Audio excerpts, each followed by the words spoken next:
Muy buenas tardes, pero muy buenas tardes.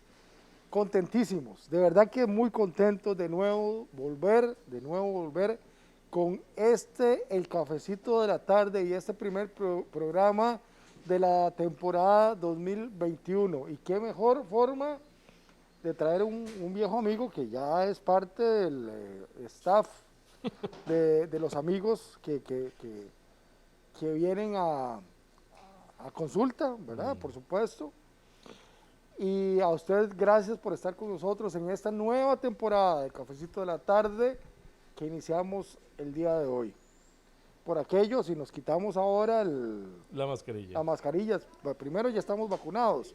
Segundo, vamos a tomarnos el cafecito de la tarde y necesitamos quitarnos esto. Pero mientras tanto vamos a permanecer con la mascarilla. Y estamos en este nuevo lugar que es el restaurante Vistas al Río en el distrito de Orquetas de Sarapiquí, donde lo atiende nuestro buen amigo Víctor, que es el chef y dueño, y que además es una muy buena comida, excelente. Así que invitados para que vengan a Vistas al Río. Y tenemos a don Gilberto Campos de la Asociación Consumidores de Costa Rica, con el cual vamos a hablar varios temas súper interesantes el día de hoy y en el que usted puede participar, recordándole que tenemos también el Cafecito de la Tarde Facebook, el Cafecito de la Tarde en YouTube y también en diferentes lugares de acá de la web. Entonces que también pueden verlo por ahí. Tenemos a don Gilberto Campos de la Asociación Consumidores de Costa Rica, que hoy vamos a hablar un par de temas. Bueno, son como 2 o 3 temas, pero que son muy interesantes, don Gilberto, para que usted le pueda decir, hablarle al público de Noticias Sarapiquí, que es muy amplio.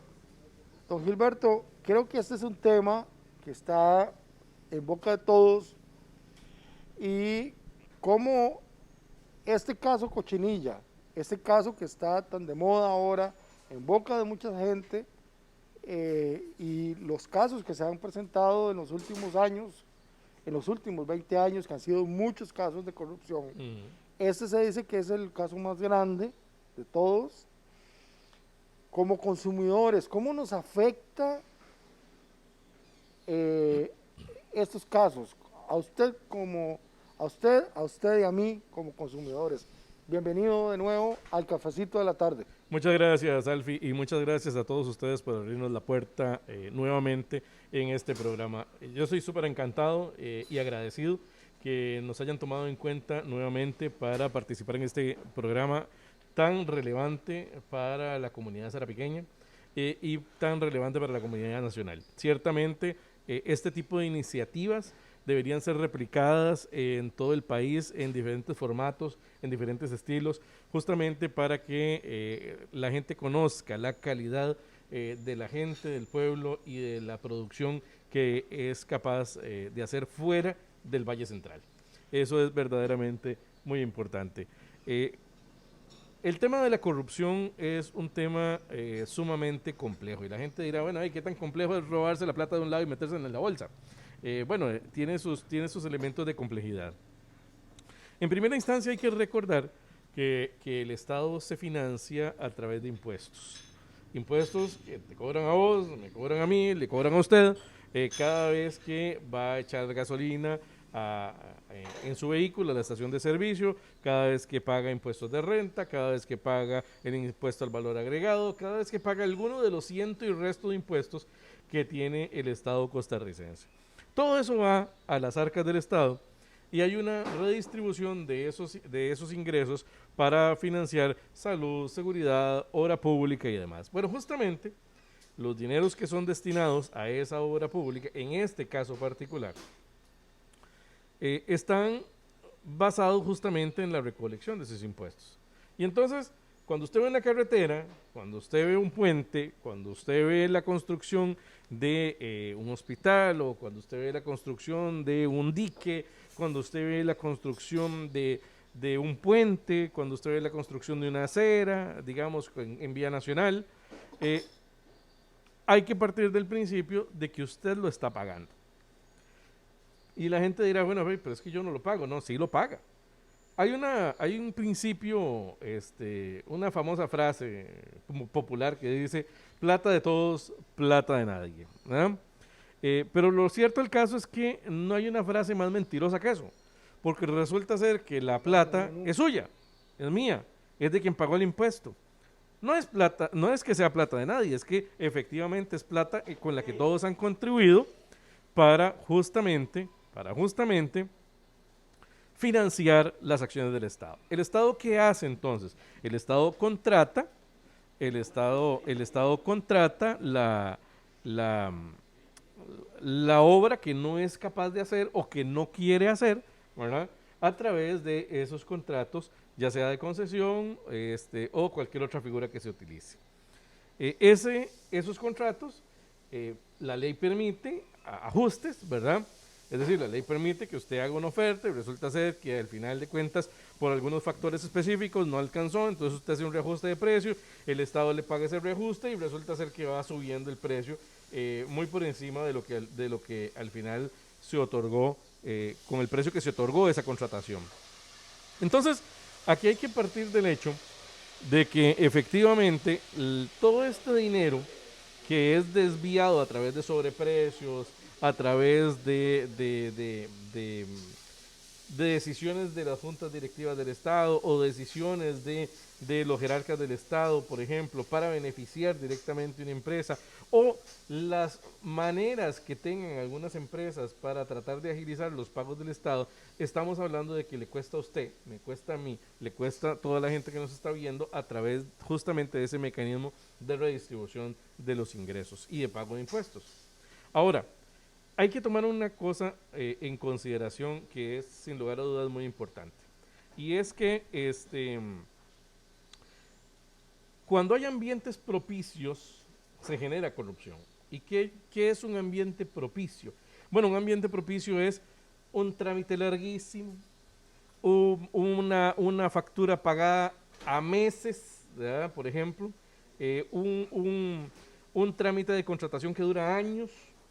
Es decir, ese tipo de ambientes que son sumamente difíciles de afrontar por parte de las empresas, y ojo que no estoy justificando ninguna empresa, por supuesto, pero sí le estoy diciendo que hay procedimientos y acciones en el Estado que generan trámites engorrosos, tiempos muy prolongados, que ponen aprieto a muchas empresas, eso sí.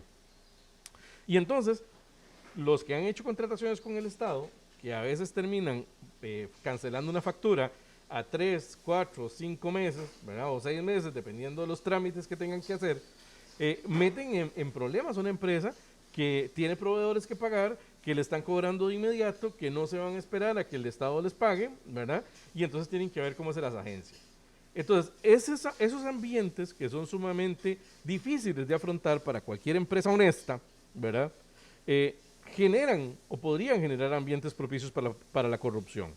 Entonces, el tema de la reducción de los trámites, de la simplificación de los trámites, de la eliminación de los trámites, porque Costa Rica habla desde hace muchísimos años de la simplificación de trámites. Hay una ley de simplificación de trámites, la ley 8220.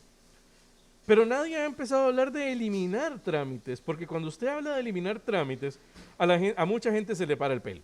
Y dice, bueno, pero es que vamos a eliminar requisitos y ¿cómo controlamos? Y la pregunta es, ¿por qué el Estado debe controlar X o Y cosa?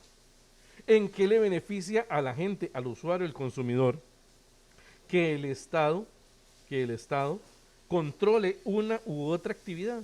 Bueno, hay necesariamente que aprender a hacer una evaluación de costo-beneficio de las regulaciones que tiene el Estado en función de cuánto le beneficia al ciudadano, al consumidor, al usuario, esa regulación que el Estado impone y que tiene un impacto en los costos de la actividad productiva de las empresas.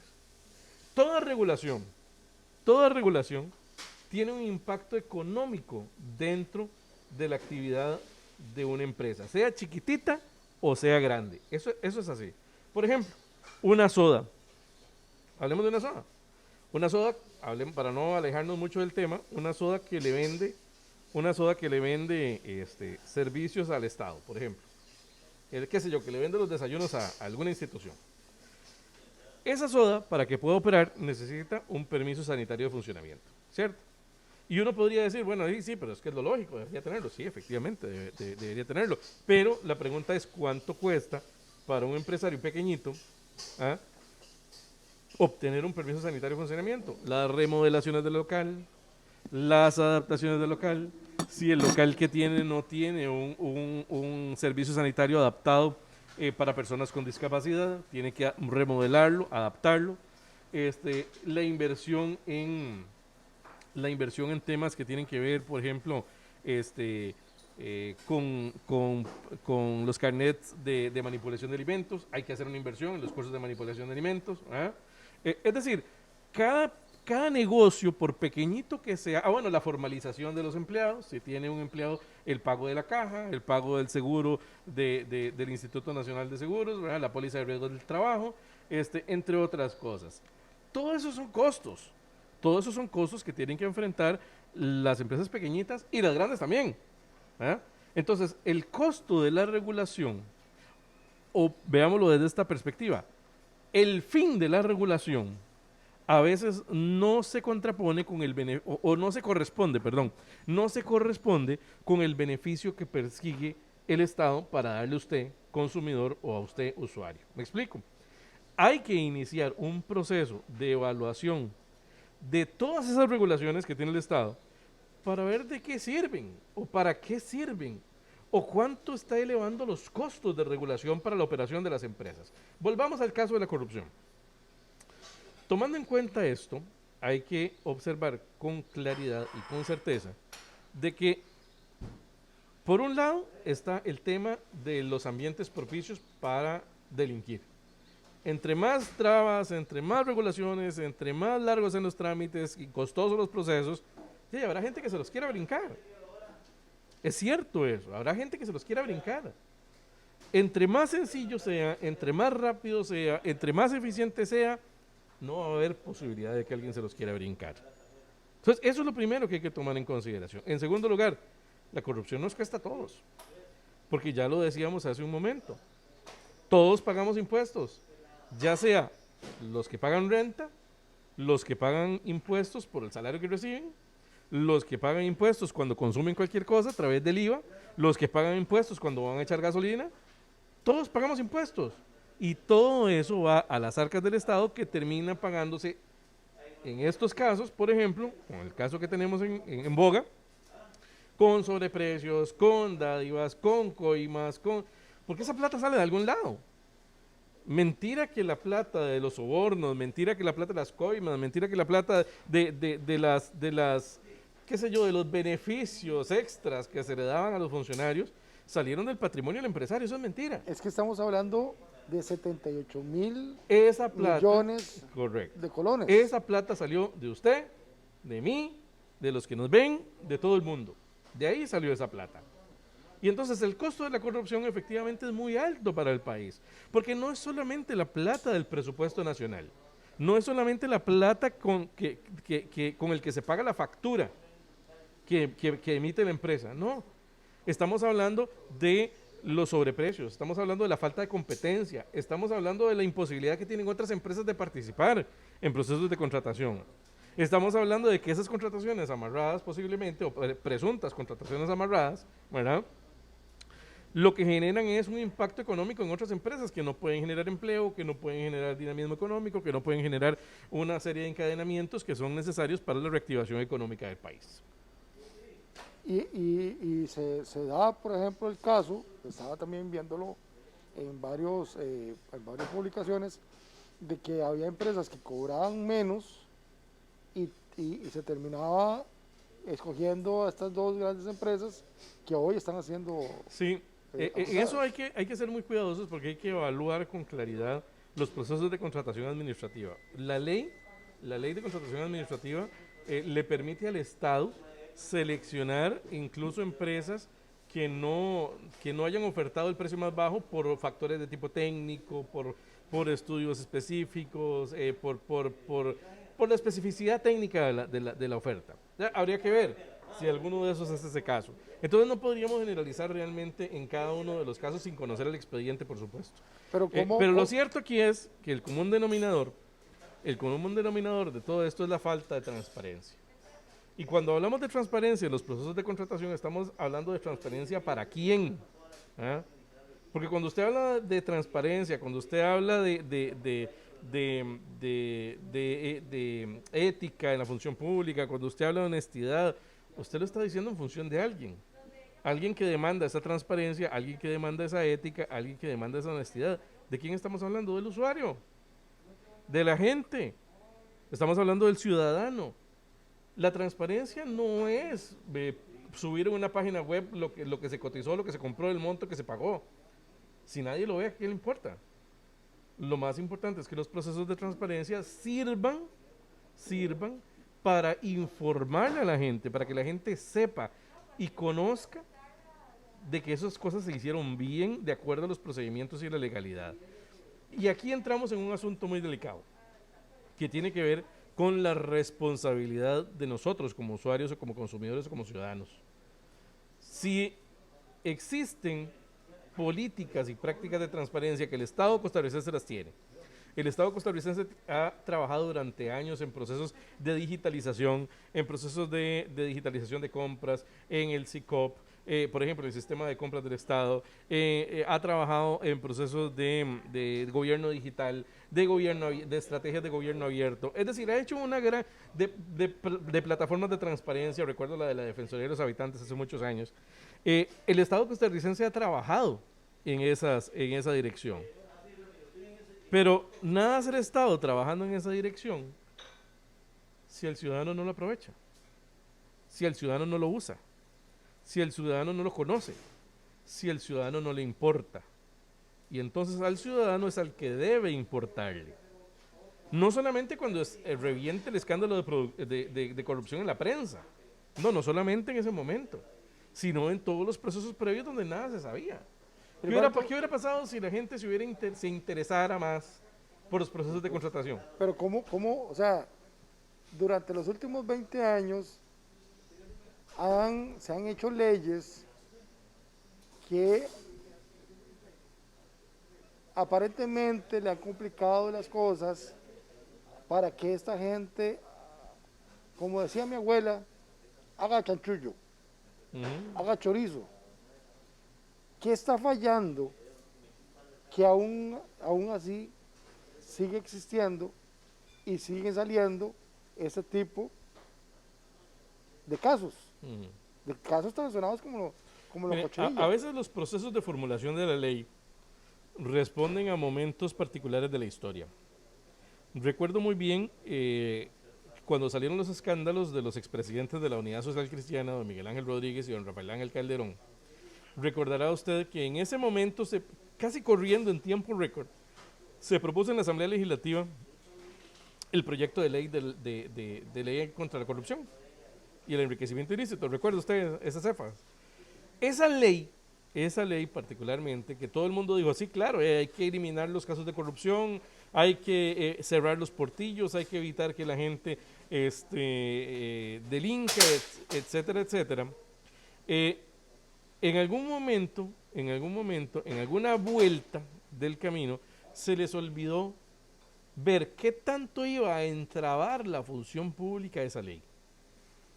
Y resulta ser que la aplicación de esa ley, hoy por hoy, sí ha generado ciertos beneficios en función de los controles que el Estado ha impuesto sobre determinadas cosas, pero lo cierto es que hizo el Estado más lento y más engorroso, más trámites, más complejo, y la gente que no estaba destinada... Perdón, viene el cafecito de la tarde. Muchas gracias, muy amable. Aquí está don Víctor. A mí negrito, muy amable. Como decíamos la vez pasada, los que toman café negro, porque dicen que tienen un carácter fuerte. Bueno, pues vos sabés que ¿Será cierto? Yo disfruto mucho el café costarricense, por supuesto, porque creo que tenemos uno de los mejores cafés del mundo. Y estoy seguro que cuando el café se prepara, como lo prepara don Víctor aquí en el restaurante Vista del Río, es justamente las experiencias gastronómicas que uno debe tener en la vida. Así es que mejor negrito, así puro, y degustamos este riquísimo Antes, café, que con solo verle el color, con solo verle el color, ya uno sabe que es un buen café. antes de seguir, ¿qué te ha parecido No, maravilloso, maravilloso, es una cosa lindísima. Poca gente sabe, y es un defecto vallecentralino, poca gente sabe que en Sarapiquí hay más de un río. aunque parezca divertido decirlo. Mucha gente cree que en Sarapiquí solo existe el río Sarapiquí. Así es. Y aquí estamos a la par del río Puerto Viejo, que es uno de los ríos más majestuosos de la zona, ¿verdad? Precioso, afluente importante del río Sarapiquí, con una biodiversidad impresionante, con unas vistas preciosas, y que efectivamente es parte de los potenciales que tiene la zona de Sarapiquí que hay que explotar. ¿Cuánto duraste? ¿Vos dónde vivís? Yo vivo en Heredia, en San Isidro de Heredia. San Isidro. ¿Cuánto duraste de San Isidro a Hora 10, una cosa así. Hora 10, ponele. Y es que a partir de que da la vuelta hacia el cruce, mal llamado cruce Río Frío, que no deberían de Sí. llamarse así, que se llama cruce Guapiles-Sarapiquí, ese es el verdadero nombre. A partir de que venís en la Hay que carretera, ponerle un gran rótulo ahí para que la gente se acostumbre a decirle cómo es. a partir de que da la vuelta, agarrar la ruta 4, que es la que viene por todo Sarapiquí, pasas por el río Chirripó Norte o Río Sucio, que es el otro, O Río Sucio. o Río Sucio, que es el otro afluente del río Sarapiquí, y más o menos, cada 200 metros, 300 metros, te encontrás un riachuelo o un río grande. Así es, así es. No, la zona de Sarapiquí tiene una riqueza inigualable en el país, inigualable, con un potencial impresionante. Lo que requiere Sarapiquí es interés de las autoridades públicas, interés de las autoridades locales, mayor gestión, alianzas estratégicas, público-privadas, es decir, hay que dinamizar la zona, hay que generar capacidad en la zona, mejorar las condiciones de empleabilidad, y para eso se requiere inversión. Y es que hay dos universidades, pero desgraciadamente muchos de esos estudiantes cuando se gradúan tienen que salir de Sarapiquí Porque no hay empleo. Porque no hay empleo. Exactamente. Continuamos con la conversación. Sí, voy a quitarme la mascarilla para poder démosle, tomarme el café. Con permiso de ustedes, porque vamos a tomarnos el cafecito de la tarde. Sí, y perdón, brindemos por... ¡Ay! Ahí está. Cafecito de la tarde. Y brindamos Rico. por el café. Estaba bien sabroso. Está brindando por el primer cafecito de la tarde de la temporada 2021. Bueno, pues muy honrado, en realidad, por ser parte de este brindis. El tema de la corrupción, el costo de que tiene la corrupción para los usuarios, para los ciudadanos, para los consumidores, es realmente alto. Pero el mayor costo que tiene estos procesos no es económico.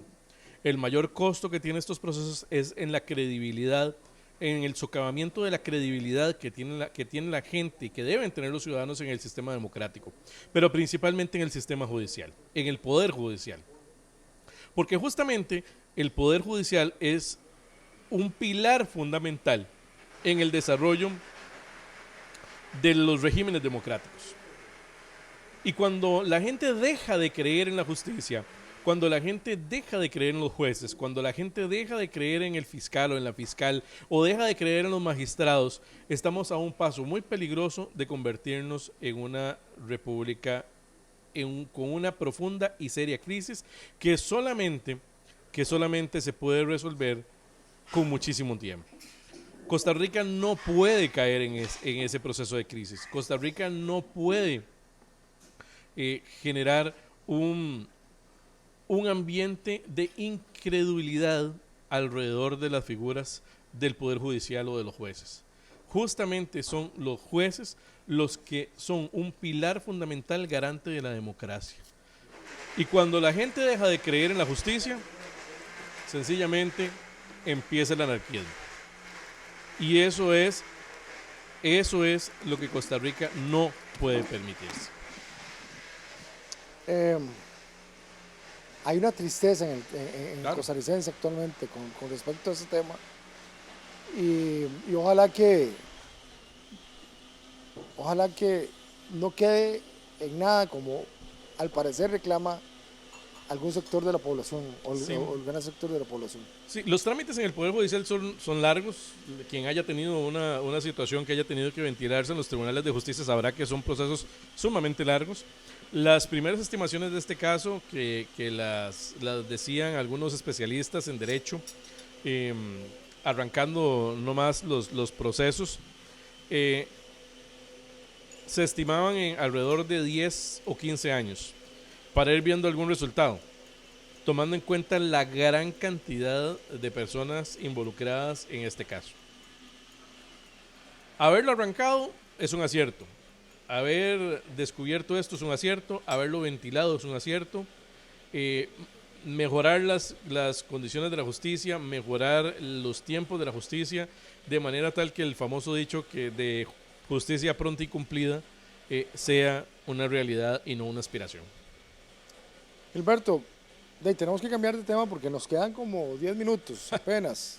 Es que este es un tema muy amplio, Sí, ¿verdad? y es muy apasionante en realidad. Y creo que el otro tema que nos atañe a todos, hay dos temas que nos atañe a todos, tanto de este país, es que hay una preocupación por la situación de los combustibles. Sí. Está en 730 colones la gasolina super, 715 colones la gasolina regular y 530 creo que es el diésel. Creo que por ahí anda Sí, por ahí anda. los precios. ¿Qué está pasando? ¿Cuál es el futuro o cuál debería ser el futuro de Recope?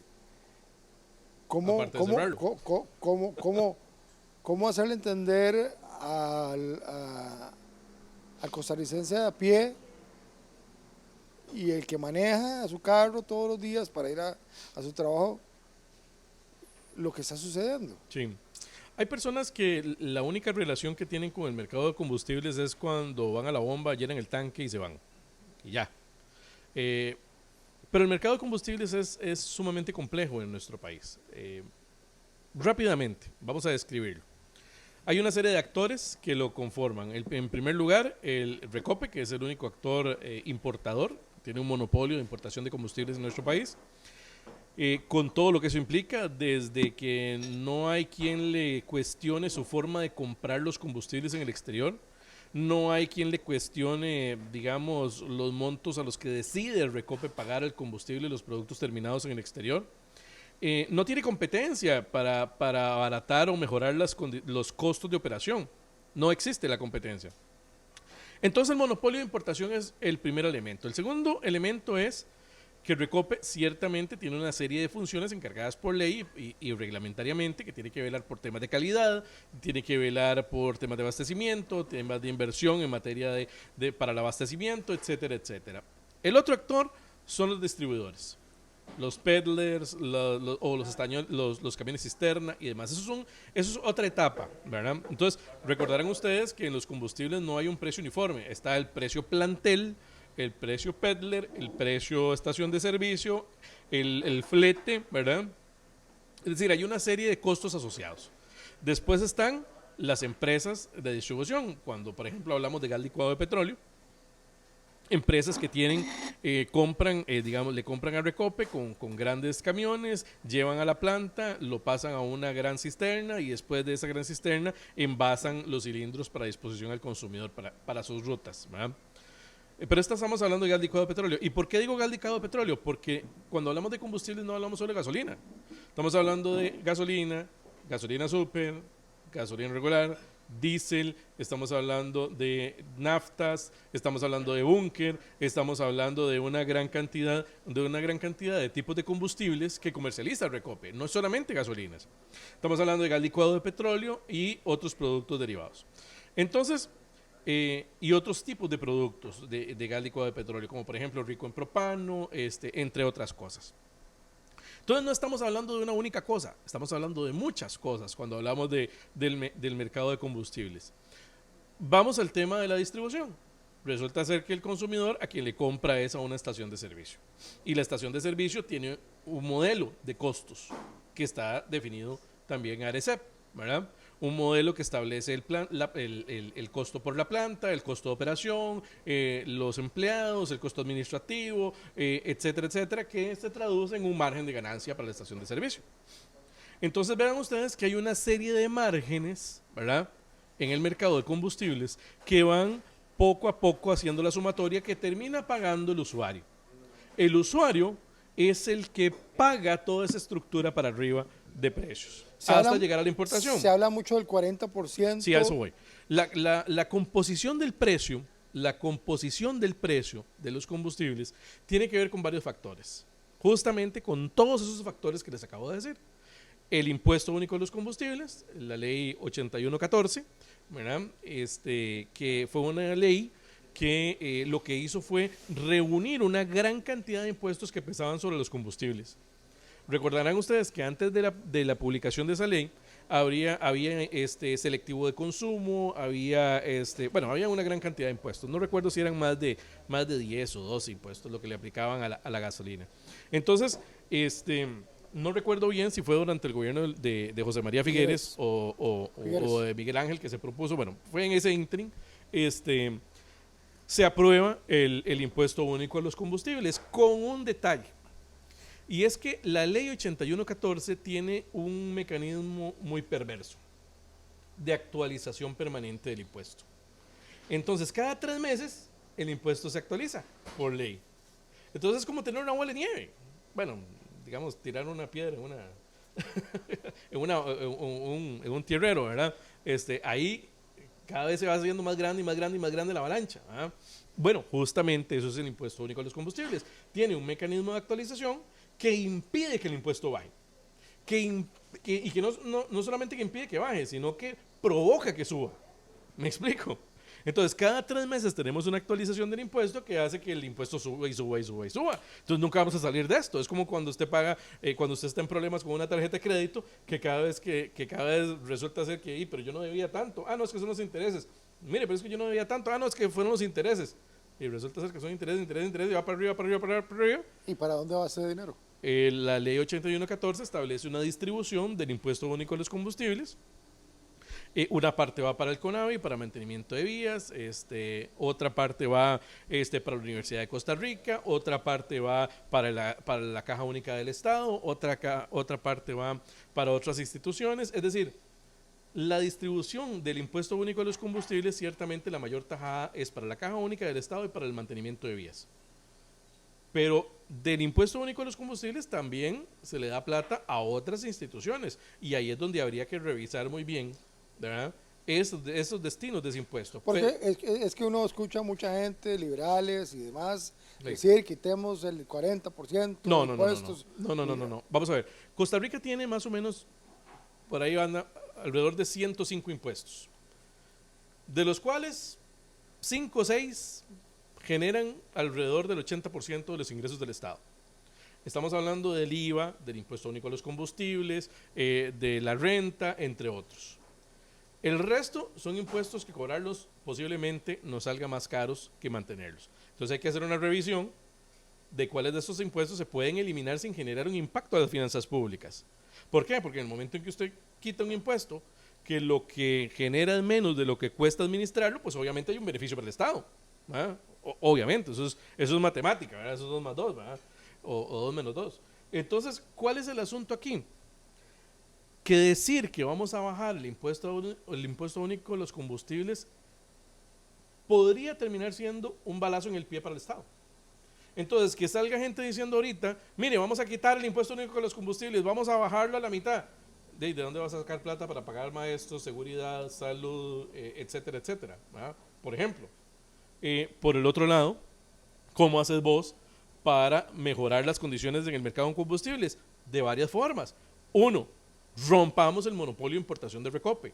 2, establezcamos la eliminación del precio único a los combustibles de manera tal que tengamos un techo en el precio del combustible y no tengamos piso, de manera tal que las estaciones de servicio puedan competir por precio. Y entonces, si yo tengo una bomba aquí y tengo una bomba a la par, que esta bomba pueda competir con esta, ¿verdad?, por precio. Entonces, si esta tiene el precio más barato, yo voy aquí. ¿Y por qué no lo puedo hacer ahora? Porque todos los precios son iguales. ¿Ah? Y aquí es donde entramos en la falacia del precio fijado. habrá alguna gente que lo primero que reclama en estos casos, y no solamente en el mercado de combustibles, sino en muchos otros mercados, por ejemplo en medicinas pasa mucho. Dice, mire, es que nosotros encontramos precios altísimos en el mercado, entonces mejor que los fijen para pagar barato. Eso es mentira, es un error, porque el Estado jamás puede fijar un precio que ponga en aprietos a una empresa. Es decir, jamás el Estado puede fijar un precio que genere la quiebra de una empresa. Y entonces, tomando en consideración eso, no hay posibilidad de que no se incluya dentro de ese cálculo costos de ineficiencia. ¿Qué son costos de ineficiencia? Costos altos, que alguien no sepa administrar su negocio y que siga comprando caro y pagando caro y gastando en cosas superfluas o gastando, por ejemplo, en convenciones colectivas que no debería pagar el usuario, por ejemplo, ¿verdad? Y entonces, cuando hay un precio fijado, todo el mundo está tranquilo porque paga igual, pero paga igualmente caro, no está pagando igualmente barato. Lo único que genera que el consumidor pueda encontrar algo barato es la competencia. Y entonces, por ejemplo, en el mercado, volvamos al mercado de los medicamentos, si me permiten la comparación absurda, ¿verdad? Volvamos al mercado de los medicamentos. Resulta ser que en una farmacia usted encuentra un medicamento a 100 y en otro lo encuentra a 1000, pero es el mismo medicamento. Si no hubiera competencia, posiblemente lo encontraría a 1000 en los dos. Y no lo encontrarías a 100 en ningún lado. ¿Cuál es el beneficio de la competencia? Que lo puede encontrar a 100 en este lado. Vamos al mercado de los combustibles. ¿Cuál sería el beneficio de la competencia? Que yo podría encontrar gasolina a 500 o a 600 colones en una estación de servicio, mientras otra me la vende a 650. ¿A dónde vas a ir a echar vos gasolina? A la de 600, por supuesto. Eso es competencia. Entonces, el mercado de los combustibles en nuestro país tiene que propiciar la competencia, tiene que propiciar la inversión en materia de más estaciones de servicio, modernas, sí, con otros tipos de productos, sí, gas licuado de petróleo posiblemente, electricidad, estaciones eléctricas, sí, también. Pero el modelo actual está condenando a los usuarios a pagar caro. Está condenando a los usuarios a pagarle los costos a Recope, independientemente de si Recope, mera suposición por supuesto, pudo haber encontrado el barco de gasolina más barato aquí que allá y decidió comprarlo allá. Por, qué sé yo, por la relación con el proveedor, alguna He escuchado cosa. una de las quejas de Recope y es que lo tienen amarrado de pies y manos. No hay una ley que le ayude a investigar sobre otras energías y más limpias. ¿Y para qué? O sea, la pregunta que nos hace inmediatamente es, ¿para qué el Estado tiene que meterse en esos procesos de investigación? Uno podría pensar que el Ministerio de Ciencia y Tecnología, por ejemplo, puede invertir en proyectos de investigación en nuevas tecnologías. Te la compro ahí. Que el Ministerio de Ciencia y Tecnología, por ejemplo, le pague a Alfie Gadgets, por ejemplo, su investigación en materia de qué sé yo, de oxígeno para combustión de vehículos, por decir algo. ¿Eh? Y está muy bien porque vos estás desarrollando esa tecnología. O plasma para motores convencionales. O cualquier otra cosa. Pero ¿por qué el Estado, Recope, siendo una empresa pública, bueno, hay un gallo gallina, ¿verdad? Cuyo principal accionista es el Estado, ¿verdad? Tiene que invertir o participar como empresario en un mercado en donde todo el mundo está pidiendo apertura y competencia? Esas son las preguntas que uno se debe hacer. Esas son las preguntas. ¿Para qué vamos a permitir que Recope se transforme con los costos que tiene Recope, con el tamaño que tiene Recope, con la convención colectiva que tiene Recope, con la presión que le mete Recope al mercado de combustibles, que se meta en 30 cosas más? ¿Para qué? Esa es la pregunta que uno se hace. Más bien dinamicemos el mercado, permitamos que el sector privado crezca, permitamos la inversión en investigación tecnológica de nuevos combustibles, mejores rendimientos, equipos, nuevos motores. Hay costarricenses que están invirtiendo, no aquí, en el extranjero, en motores más eficientes. ¿Y por qué no lo pueden hacer aquí? Porque esas investigaciones no se pueden hacer aquí en Sarapiquí, por ejemplo. Porque el Estado no tiene una política de inversión, no tiene una política de empuje a esos innovadores, y más bien lo que está pensando es en darle más negocio a algo que ya hemos visto no tiene futuro en nuestro país.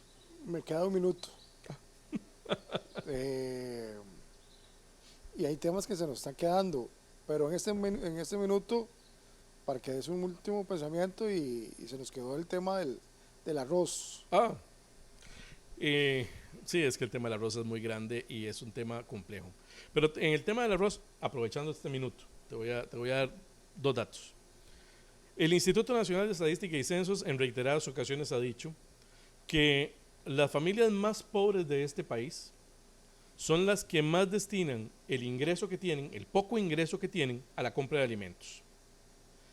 De ese porcentaje grande que pueden destinar a la compra de alimentos, la tajada más grande que gastan es en arroz. Por lo tanto, cualquier incremento que decrete el gobierno en materia del precio del arroz, a quien está afectando es a la población más pobre de este país. Y eso es injusto. Y viene un incremento de 10%. Y viene un incremento más o menos de un 10%, según lo que dice la ministra de Economía. ¿Qué hay que hacer? Arrancarle de las manos a los políticos la posibilidad de fijar los precios de los alimentos en este país. Eso es lo que hay que hacer. Creo que con eso terminamos. Gracias por estar en el primer cafecito de la tarde. A usted, Alfie, a usted y a don Víctor y al restaurante Vistas del Río, que verdaderamente está sabroso. Está sabroso. Y el lugar lindísimo. Y el lugar lindísimo, ciertamente. Invitados para que vengan. Gracias. Muchísimas gracias, Gilberto. A vos, Alfie. Ahí estamos hablando, esperamos tenerlo una vez más. Las veces que usted considere, mientras no aburra, aquí estoy. Y a usted que estuvo con nosotros en este primer cafecito de la tarde, muchísimas gracias. Buenas tardes.